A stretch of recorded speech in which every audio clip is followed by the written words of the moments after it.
Now, the Islamic State continued shelling the town of Kobani on the Turkey-Syria border after Kurdish fighters had managed to largely push the militants from the city this week.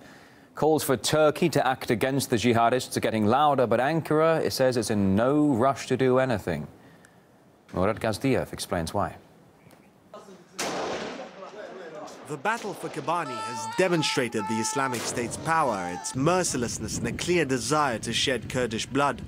Yet there appear to be those who see it as a lesser evil. It's very clear from Turkey's policies in the last several weeks in Kobani that Turkey does not consider ISIS to be a strategic threat to itself, but it does consider the Kurdish liberation movement in the form of the YPG and the PKK as a strategic threat to itself.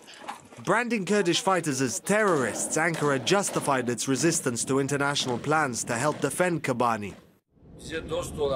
It would be wrong for the United States, with whom we are friends and allies in NATO, to expect us to say yes to supplying arms to Kurdish terrorist organizations.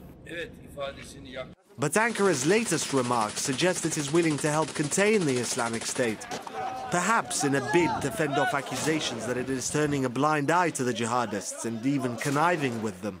We all know that the IS has used the facilities and the logistic facilities that they have been receiving, or at least afforded by the Turkish side.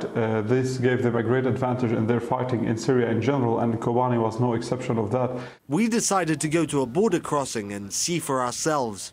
We're at a border crossing with Syria.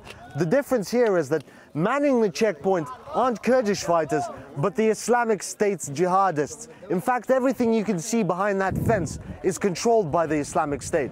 It is very calm here. There are no troops, no armored personnel carriers, no tanks, and there's a sort of feeling that Turkey's more comfortable with the Islamic State on its borders rather than any incarnation of a Kurdish state.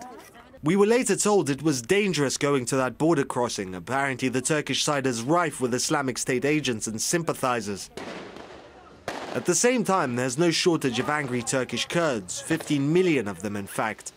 In recent weeks, many of them have been protesting in earnest across Turkey and far beyond. Within Turkey, it's very, very dangerous and escalating. Already the Kurdish cities are at the edge of explosion, and Kurds are increasingly seeing this as the Turkish government's attempt to bury any Kurdish aspirations for independence or autonomy. All of this leaves Turkey in a precarious position, with the jihadist threat at its gates, boiling internal revolt and censure from its Western allies. Murat Gazdiev, RT, from the Turkey-Syria border.